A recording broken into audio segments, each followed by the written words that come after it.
कमी आणि कौटुंबिक जास्त आहे. आणि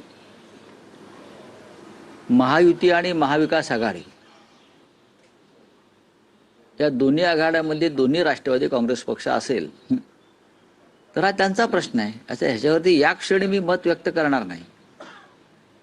भारतीय जनता पक्षाचा पराभव भारतीय जनता पक्षाबरोबर असलेल्या आघाडीतले लोक करायला इच्छुक असतील तर त्यांचं स्वागत केलं पाहिजे. भारतीय जनता पक्षाबरोबर सत्तेत असलेले लोक जर भारतीय जनता पक्षाचा पराभव करण्यासाठी आम्हाला मदत करत असतील तर त्याचं स्वागत केलं पाहिजे. असं वाटत नाही का तुम्हाला? ज्या पद्धतीचं राज्य या महाराष्ट्रात भाजपात चालवत आहे ते मी पाहिलंय का?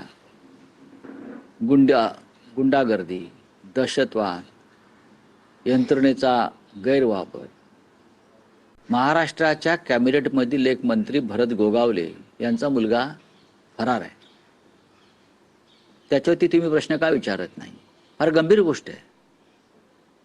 महाड नगरपालिकेच्या निवडणुकीत अटेम्प्ट टू मर्डर एका काँग्रेसच्या कार्यकर्त्याला ज्या पद्धतीनं त्यांच्यावर हल्ला केला ठार मारण्यासाठी आणि पोलीस यंत्रणा त्यांना मदत करत राहिली.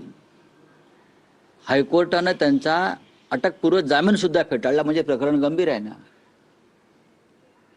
मंत्र्यांची मुलं, मंत्र्यांचे भाऊ यांना खून केले किंवा दरोडे टाकले, चोऱ्या केल्या, भ्रष्टाचार केला तर त्यांना काय गृहमंत्री देवेंद्र फडणवीस आणि राज्याच्या पोलीस महासंचालकांनी अभय दिलंय का? मंत्र्यांचा मुलगा फरार आहे आणि पोलिसांना सापडत नाही आणि त्याचा अँटिसिपेटरी बेल म्हणजे अटकपूर्व जामीन फेटाळला जातो तरी सापडत नाही. राज्याचा एक मंत्री बेपत्ता होतो. मी कोकाट्यांविषयी बोलतोय. ते काही वेळ 48 तास सापडत नाही. हे पोलीस आहे, ही पोलीस यंत्रणा आहे, ही भाजपची टोळी आहे खाकी वर्दीतली. कुठे गेला मंत्र्यांचा मुलगा? कायदा सुव्यवस्थेवर तुम्ही भाषणं देता ना विधानसभेत, विधिमंडळात. कोणालाही सोडणार नाही. मग मंत्र्यांची मुलं, मंत्र्यांचे भाऊ, मंत्र्यांचे बाप कसे सुटतात? साताऱ्यामधल्या ड्रगच्या कारखान्याचं काय झालं हे सांगतील का देवेंद्र फडणवीस? त्यातले खरे सूत्रधार कोण आहेत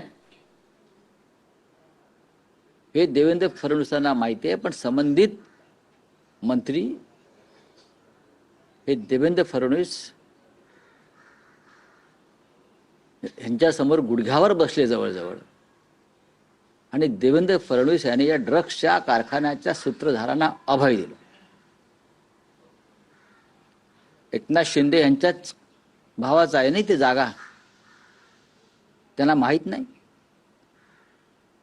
मुंबई पोलीस दलातल्या एका माजी अधिकाऱ्याचाही तिकडे संबंध आहे त्या ड्रगच्या कारखान्याशी आणि तो शिंद्यांशी संबंधित आहे.